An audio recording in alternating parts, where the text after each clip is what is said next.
আমাদের সমাজের অনেক মানুষ আছে যারা চিকনা কিন্তু মোটা হতে চায়, স্বাস্থ্যবান হতে চায়, স্বাস্থ্যওয়ালা হতে চায়, কিন্তু স্বাস্থ্য হয় না।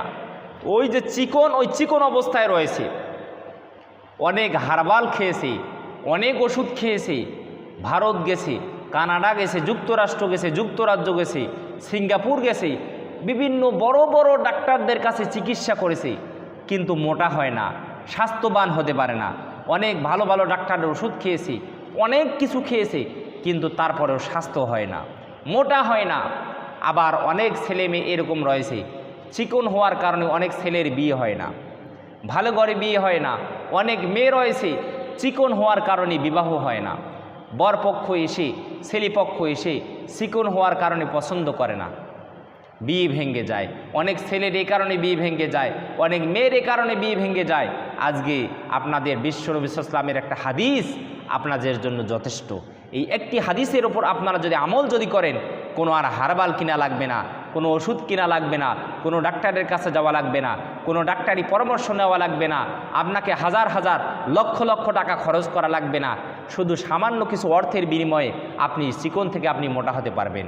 আল্লাহু আকবার, আল্লাহু আকবার, আল্লাহু আকবার। ইসলাম আমাদেরকে কত কিছু শিক্ষা দিয়েছেন আমার ভাইগণ, বন্ধুগণ আমার।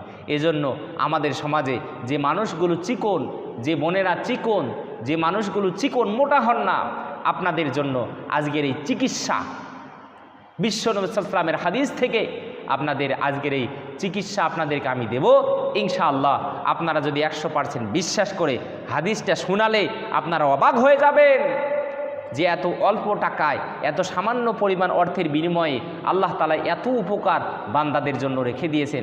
অথচ আমরা বিদেশে গেলাম চিকিৎসার জন্য, মোটা হওয়ার জন্য, এত বড় বড় ডাক্তারের কাছে গেলাম, এত হারবাল খেলাম, এত ওষুধ খেলাম, কোনো কাজ হলো না। কিন্তু আল্লাহ তাআলা এই জিনিসগুলোর মধ্যে এত বরকত রেখে দিয়েছেন, আমরা তো আর জানতাম না আমার ভাইগণ, বন্ধুগণ আমার। তাহলে চলুন কথা না বাড়িয়ে জেনে নেওয়া যাক কোন জিনিস খেলে একটা মানুষ চিকন থেকে অতি দ্রুত সে হুষ্টপুষ্ট হয়ে যাবে, অতি দ্রুত সে মোটা হয়ে যাবে, তার চিকন আর থাকবে না, তার দেহটা মোটা হয়ে যাবে, সে সবল হয়ে যাবে, সে সুস্থ হয়ে যাবে। আমাদের সমাজে আজকে অনেক বোনদেরকে দেখা যায়, অনেক মানুষদেরকে দেখা যায় মোটা হওয়ার জন্য আপনার ওষুধ খায়, বিভিন্ন হারবাল খায়, হারবাল খাওয়ার পরে দেখা যায় 2-4 দিন পরে মুখগুলো এরকম ফুলে এমন অবস্থা হয়ে যায়, এমন বিশ্রী অবস্থা হয়ে যায়, আর তাদেরকে চিনা যায় না। আজকের ভিডিওটা হলো ওই সমস্ত মানুষদের জন্য। চলুন কথা না বাড়িয়ে ভিডিওটা দেখে আপনারা সত্যি যদি উপকৃত যদি হয়ে থাকেন, সত্যি আপনারা যারা চিকন, আপনারা যদি এই ভিডিওটা দেখে সত্যি আপনারা যদি লাভবান উপকৃত যদি হয়ে থাকেন, ভিডিওটাতে অবশ্যই একটা লাইক দিবেন। চ্যানেলটা সাবস্ক্রাইব করার দরকার নাই ভাই, ভিডিওতে অবশ্যই আপনি একটা লাইক দিবেন। লাইক দিলে এই ভিডিওটা আরেকজন মানুষের কাছে চলে যাবে। অনেক মা বাবা তারা চিন্তিত, হায় রে আমার কলিজার টুকরা সন্তানটা এরকম চিকন, সে যদি মোটা যদি হতো। কত মানুষের সন্তান রয়েছে মোটা, স্বাস্থ্যবান, হুষ্টপুষ্ট, অথচ আমার বুকের মানিকটা এরকম চিকন। এজন্য আপনারা ভিডিওতে অবশ্যই একটা লাইক দিবেন। চ্যানেলটা সাবস্ক্রাইব করার দরকার নাই ভাই, আমার চ্যানেলটা ছোটোই থাক, কিন্তু ভিডিওটা একটা লাইক দিবেন যেন অন্য মানুষের কাছে এই ভিডিওটা যেন চলে যায়, তারা যেন এই ভিডিওটা দেখে তাদের সন্তানদেরকে এই সামান্য পরিমাণ, সামান্য অর্থের বিনিময়ে তারা যেন তাদের সন্তানদেরকে এই চিকিৎসাটা যেন দিতে পারে। হযরতে মায়েশা সিদ্দিকা রাদিয়াল্লাহু তাআলা আনহা বললেন, আল্লাহর নবী, বিশ্ব নবী সাল্লাল্লাহু আলাইহি সাল্লামের সাথে আমার বিবাহ হয়ে গেল, কিন্তু আমি ছোট ছিলাম, চিকন ছিলাম, আমি স্বাস্থ্যবান ছিলাম না। আমার মায়ের ইচ্ছা ছিল আমি যেন স্বাস্থ্যবান হই, আমি যেন স্বাস্থ্যবান হয়ে বিশ্বনবী সাল্লাল্লাহু আলাইহি সাল্লামের ঘরে যেন আমি যেন যেতে পারি। এজন্য আমার মা বিভিন্নভাবে আমাকে চিকিৎসা দিতে লাগলেন। তিনি অনেক ব্যবস্থা গ্রহণ করলেন,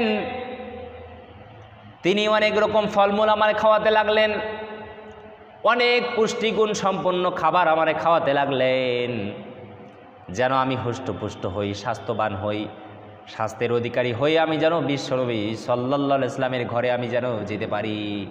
এই জন্য আমার মা আমারে বিভিন্ন খাবার খাওয়াতে লাগলেন, বিভিন্ন ফলমূল খাওয়াতে লাগলেন, বিভিন্নভাবে তিনি আমার এই চিকিৎসা দিতে লাগলেন, কিন্তু কোনো কাজ হলো না, কিন্তু কোনো ফলাফল পাওয়া গেল না।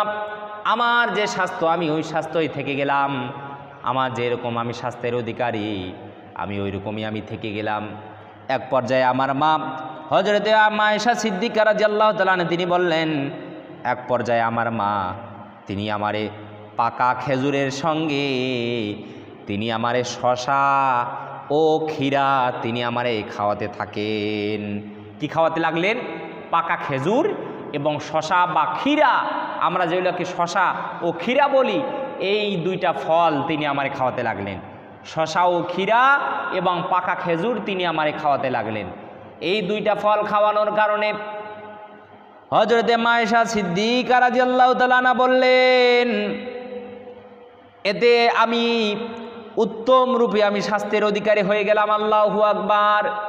এই দুইটা ফল খাওয়ার কারণে এক পর্যায়ে আমি উত্তমভাবে স্বাস্থ্যের অধিকারী হয়ে গেলাম। আমার স্বাস্থ্য ভালো হয়ে গেল, আমি হুষ্টপুষ্ট হয়ে গেলাম, আমি সুস্বাস্থ্যের অধিকারী হয়ে গেলাম। এজন্য আমাদের যাদের সন্তানেরা চিকন, আমাদের যাদের স্ত্রী চিকন, আমাদের যাদের ছেলেরা চিকন, চিকন হওয়ার কারণে যাদের বিয়ে হয় না, মেয়েটা চিকন বিয়ে হয় না, বরপক্ষ ছেলে পক্ষ এসে পছন্দ করে না, মেয়ে পক্ষ এসে ছেলেরে পছন্দ করে না। অনেক টাকা পয়সা খরচ করেছেন, অনেক কিছু আপনি খরচ করেছেন, ভালো ভালো ডাক্তারের কাছে গেছেন, ভারতে গেছেন, সিঙ্গাপুরে গেছেন, বিভিন্ন জায়গায় ভ্রমণ করে ডাক্তারের কাছে চিকিৎসা নিয়েছেন, কিন্তু কোনো কাজ হয় না।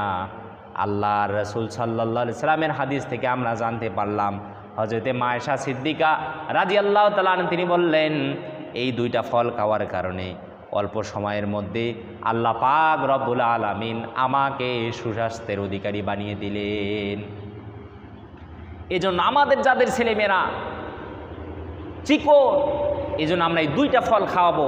একটা হলো শশা বা ক্ষীরা, আর একটা হলো খেজুর, পাকা খেজুর। আল্লাহ পাক রব্বুল আলামিন আমাদের সবাইকে প্রত্যেকটা কথা বোঝার এবং আমল করার জন্য তৌফিক যেন দান করে, বলি আমিন।